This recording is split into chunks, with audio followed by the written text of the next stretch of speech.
दोस्तों, Mona darling short film की ओर से मैं आप सबको नमस्कार करता हूं, स्वागत करता हूं। मैंने मोना डार्लिंग शॉर्ट फिल्म में 2 वीडियो डाले थे।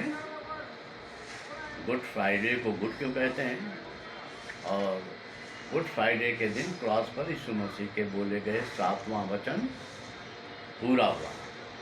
लेकिन अपलोड तो हो गए हैं लेकिन शो नहीं करता, इसलिए मैं उचित समझा कि आज एक वीडियो और डालता हूं और इससे पता चले कि क्या प्रॉब्लम है। तो दोस्तों, वीडियो शुरू करने के पहले मैं आप सबसे एक निवेदन करता हूं, हाथ जोड़कर। बम्बई हो या और कई जगह कोरोना महामारी बहुत तेज़ी से फैल रही है, इसलिए आप सरकार के आदेशों का पालन करें और ये सोच कर करें कि सरकार आपकी भलाई के लिए निर्देश दे रही है।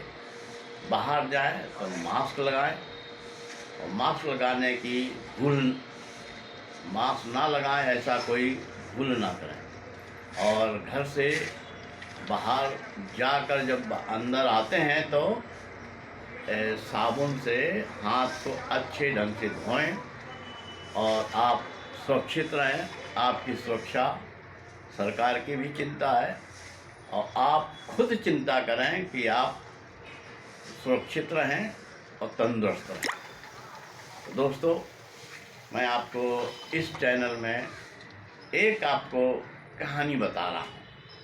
दोस्तों, आज हम सब लोग और न्याय पर बहुत विश्वास करते हैं और हम सब का यकीन है कि हमारे देश की न्याय व्यवस्था बहुत अच्छी है।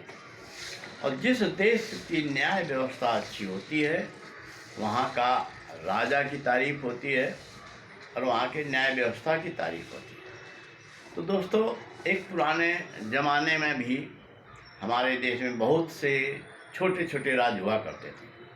उसमें एक राजा था जो बहुत ही न्यायप्रिय था। उसके न्याय में कोई अन्याय नहीं होता था और भरपूर अच्छे ढंग से दिमाग से सोच समझकर निर्णय देता था। तो दोस्तों, उस राजा के राज में एक महिला ने बच्चे को जन्म दिया और 1 महीने के बाद उस बच्चे की चोरी हो गई। और वो महिला जिस बच्चे की चोरी हुई थी पूरे मोहल्ले में, गांव में खोज कर रही थी और उसे मोहल्ले में एक महिला के पास उसने अपना बच्चा देखा तो दावा किया कि बच्चा मेरा है। लेकिन जिस महिला के पास बच्चा था उसने दावा किया कि बच्चा मेरा है और दोनों में खूब झगड़ा हुआ और वाद विवाद हुआ। जब गांव की पंचायत निर्णय नहीं दे पाई तो ये राजा के सामने मामला गया और राजा ने दोनों महिलाओं की बात सुनी और दोनों महिलाओं ने सिद्ध कर दिया, प्रूफ देकर कि ये बच्चा उनका।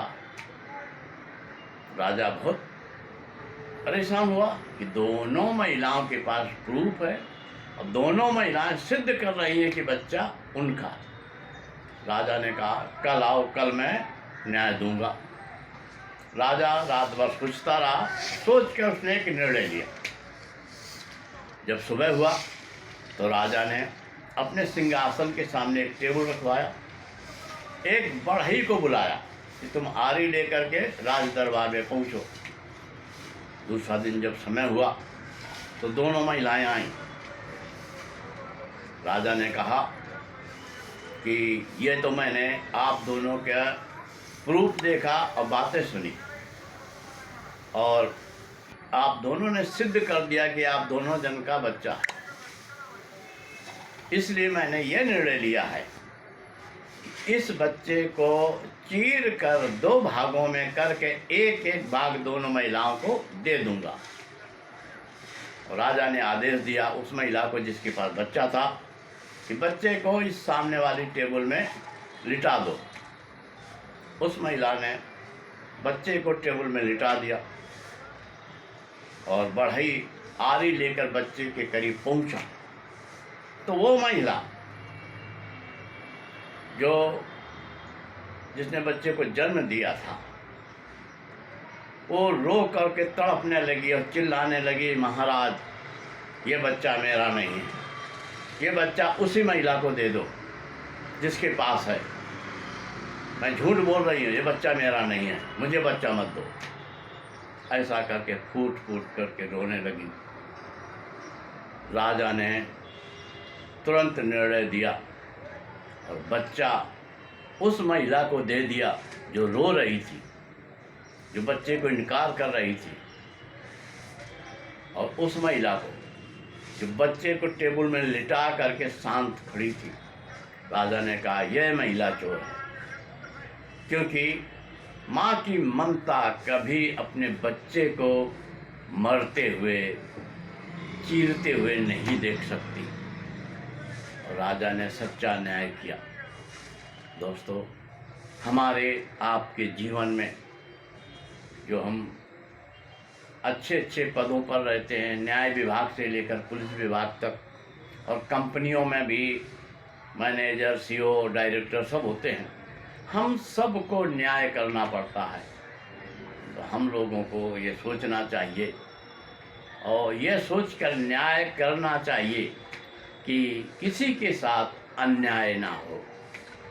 और सच्चा न्याय से आपके देश की तरक्की होती है और आपके देश की तारीफ होती है और आपकी तारीफ होती है। इसलिए न्याय सदैव ईमानदारी से करें, किसी का मुंह देखकर या पक्षपात के साथ न्याय ना करें।